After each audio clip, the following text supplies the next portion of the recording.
मित्रों, स्वागत है आपका एक बार फिर से। आज जो हम पढ़ने वाले हैं मित्रों वो है अधिगम के नियम। देखिए, अब तक हमने सीखने की विधियां पढ़ लिया, अधिगम के सिद्धांतों के बारे में हमने थोड़ा सा देखा था कि किस तरीके से अधिगम स्थानांतरण होता है ना, और अधिगम के प्रकार क्या क्या होते हैं। मित्रों, आज हम देखने वाले हैं अधिगम के नियम। देखिए मित्रों, अधिगम के नियम को मुख्य रूप से बेसिकली अपन दो भागों में बांट सकते हैं। एक तो स्टिमुलस रिस्पॉन्स थ्योरी यानी उद्दीपक अनुक्रिया सिद्धांत। इनके अंदर जो सिद्धांत हम पढ़ेंगे मित्रों मुख्य रूप से वो हमारे पास है थॉर्नडाइक का सिद्धांत, पावलोव का सिद्धांत, CS हल का सिद्धांत और स्किनर का सिद्धांत। ठीक है मित्रों, इसके बाद अगर हम बात करते हैं तो दूसरा हम पढ़ने वाले हैं अधिगम के ज्ञानात्मक क्षेत्र से सिद्धांत संबंधित सिद्धांत, या फिर हम ये कहें अधिगम के ज्ञानात्मक पक्ष से संबंधित सिद्धांत। ज्ञानात्मक पक्ष से संबंधित सिद्धांत कौन कौन से हैं? इन्हें हम स्टिमुलस ऑर्गेनिज्म रिस्पॉन्स थ्योरी भी कह सकते हैं, यानी SOR। बांडुरा का सिद्धांत हम इसमें पढ़ेंगे, कुर्ट लेविन का सिद्धांत हम इसके अंदर पढ़ेंगे, और ऊपर जो मैंने आपको बताया उद्दीपक अनुक्रिया सिद्धांत, उसमें हम थॉर्नडाइक के सिद्धांत की बात करेंगे, पावलोव के सिद्धांत की बात करेंगे, CS हल के सिद्धांत की बात करेंगे और स्किनर महोदय के द्वारा दिए गए सिद्धांत की बात करेंगे।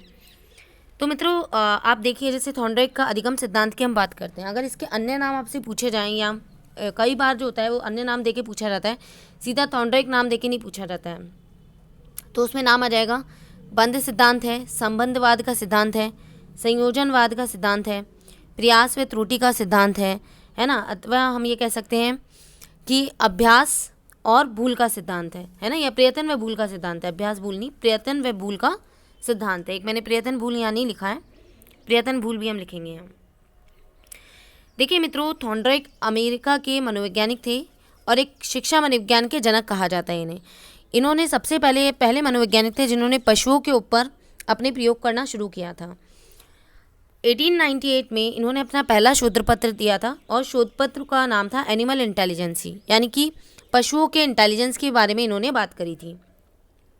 वैसे तो इन्होंने मित्रों बहुत सारे प्रयोग किए थे, बट एक जो व्यवहारिक एक बहुत जो प्रसिद्ध प्रयोग जो हमें देखने को मिलता है जिसमें सिद्धांत दिए गए थे, वो था 1913 में इन्होंने किया था भूखी बिल्ली पे प्रयोग।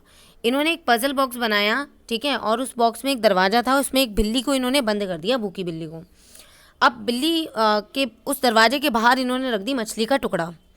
अब बिल्ली जैसा एक मंदबुद्धि प्राणी है ना, उसको भी इन्होंने देखा कि उसने कई बार अनुक्रियाएँ करी और अनुक्रियाएँ करती गई। एक बार उसका पंजा जो था वो दरवाजे पे लग गया मित्रों, दरवाज़ा खुल गया। खुलते ही उसको स्टिमुलस मिल गया, यानी कि उसका स्टिमुलस उद्दीपक क्या था? मछली का टुकड़ा, जिसके कारण से वो भूखी थी, इसलिए उसने बहुत सारे उद्दीपन किए और अनुक्रियाएँ करती गई और ये सभी अनुक्रियाएँ संगठित होकर उसके प्रयास में बदल गई और दरवाज़ा खुल गया। यानी इसे कहा जाता है प्रयास का नियम। उसने प्रयास करा और उसको उद्दीपक मिला। तो रिस्पॉन्स कब करा? जब सामने स्टिमुलस था।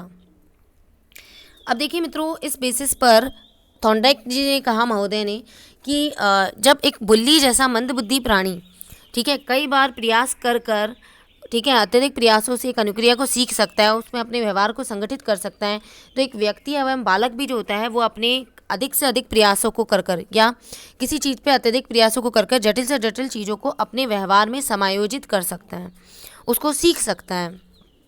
ठीक है, अब देखो मित्रों, इस बेसिस पे इन्होंने दो नियम दिए। एक तो इनका था मुख्य नियम और थे गौण नियम। मुख्य नियम में मित्रों था तत्परता का नियम, जिसका उपनियम है रुचि का नियम। कहने का मतलब, जब तक आप ये सोच लीजिए कि घोड़े को जब तक प्यास नहीं लगेगी, आप भले उसे तालाब तक ले जाइए, पानी तो वो खुद ही पिएगा। ठीक है, या फिर हम ये कह सकते हैं एक बच्चे को हम लिखवा सकते हैं, नोट्स दे सकते हैं, उसको पढ़ा सकते हैं, पर याद उसको खुद ही करना पड़ेगा, तो उसकी रुचि डेवलप करनी पड़ेगी। अब इसमें शिक्षक का काम क्या होता है कि उसकी रुचि डेवलप करना, उसका इंटरेस्ट डेवलप करना। सेकेंड है मित्रों अभ्यास का नियम। अभ्यास के नियम का गौण हम ये कहते हैं उपनियम है प्रयोग अनुप्रयोग का नियम, यानी कि आप चीज़ को जितनी बार प्रयोग में लाएंगे वो आपके व्यवहार में आ जाती है। जैसा कि हमने सीखने में भी कहा था कि सीखना वो अभिक्रिया होती है जिसमें हम बार बार उस क्रिया को करते हैं और क्रिया को करने के बाद वो हमारे व्यवहार में आ जाती है। ठीक है, और हम प्रयोग करेंगे तो व्यवहार में बनी रहेगी, अनुप्रयोग करेंगे तो वो व्यवहार से हट जाएगी। प्रभाव का नियम होता है संतोष का नियम।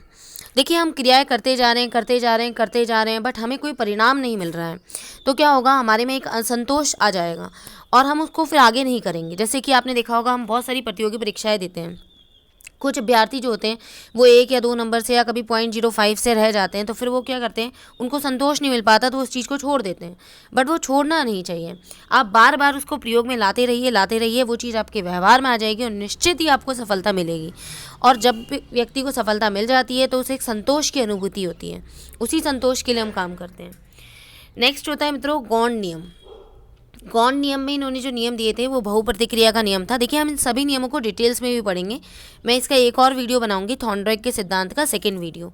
अब ये फर्स्ट वीडियो चल रहा है मित्रों, जिसमें हम बात कर रहे हैं कि उन्होंने दिया क्या था, उनका प्रयोग क्या था, या वो खुद कौन थे, है ना। तो बहुप्रतिक्रिया का नियम है। देखिए बहुत बार एग्जाम में क्वेश्चन आ जाता है कि कौन सा मुख्य नियम नहीं है, ठीक है, जिसमें से 3 तो आपको मुख्य नियम के नाम देंगे, एक आपको गौण नियमों में से नाम दे देते हैं, जैसे बहुप्रतिक्रिया का नियम हो गया, आंशिक अनुक्रिया का नियम हो गया, सादृश्यता का नियम है ना, मानसिक अभिविन्यास का नियम है, साहचर्य व्यवहार का नियम है। देखिए यहाँ से क्वेश्चन बनने के चांसेस एक तो इन नियमों के नाम पे होते हैं। दूसरा, ये जो इन्होंने सिद्धांत दिया था इसके जो उपनियम हैं ये भी आप ध्यान रखें कि इनके उपनाम क्या क्या हैं, है ना, उपनियम नहीं सॉरी मतलब उपनाम क्या क्या हैं वो आप ध्यान रखें। बंध सिद्धांत, बॉन्ड थ्योरी, संबंधवाद सिद्धांत, संयोजनवाद का सिद्धांत, प्रयास एवं त्रुटि का सिद्धांत, प्रयत्न एवं भूल का सिद्धांत, है ना, ये सब थॉर्नडाइक महोदय के सिद्धांत के उपनाम है। और ये खुद क्या थे, शिक्षा मनोविज्ञान के जनक माना जाता है मित्रों इनको, ठीक है। 1898 में पहला शोध पत्र दिया, क्या था, एनिमल इंटेलिजेंसी। देखिए क्वेश्चन कहीं से भी आ जाए, हमें तैयार रहना चाहिए। आप इस वीडियो को 2-3 बार सुने मित्रों, आपको अच्छी तरीके से याद हो जाएगा। और ध्यान रखें, वैसे तो ये सबसे सिंपल है, हमने बीएड वगैरह में भी पढ़ा है इस चीज़ को कि एक पजल बॉक्स उन्होंने बनाया था बिल्ली के लिए, बट ये ध्यान रखिएगा कब किया था, 1913 में। देखिए जैसे जैसे कॉम्पिटिशन बढ़ता है तो ऑब्वियसली क्वेश्चन का लेवल भी बढ़ता जाता है, डिफिकल्ट होता जाता है, तो हमें ध्यान रखना है ईयर्स वगैरह भी, है ना। और अब तक जो बनने के नियम हैं आप उपनाम भी याद रखें, जैसे तत्परता के नियम का उपनाम है रुचि का नियम, अभ्यास के नियम का उपनाम है प्रयोग अनुप्रयोग का नियम, प्रभाव के नियम का उपनाम है संतोष का नियम, ठीक है मित्रों। और गौण नियम में मैंने आपको बताया ये बहुप्रतिक्रिया का नियम है, आंशिक अनुक्रिया का नियम है, सादृश्यता का नियम है, मानसिक अभिविन्यास का नियम है, साहचर्य व्यवहार का नियम है। इन सभी ये जो गौण नियमों के मैंने आपको नाम लिखवाए हैं और ये जो मुख्य नियमों के नाम लिखवाए हैं, मैं थॉर्नडाइक का एक सेकेंड वीडियो भी बनाऊंगी जिसमें हम इसको डिटेल में पढ़ेंगे, ठीक है मित्रों। आज के लिए बस इतना ही, और वीडियो आपको पसंद आया हो तो लाइक ज़रूर करें, अपने मित्रों के साथ ज़्यादा से ज़्यादा शेयर करें, चैनल को सब्सक्राइब कर लें और बेल आइकन पर क्लिक कर लें। धन्यवाद।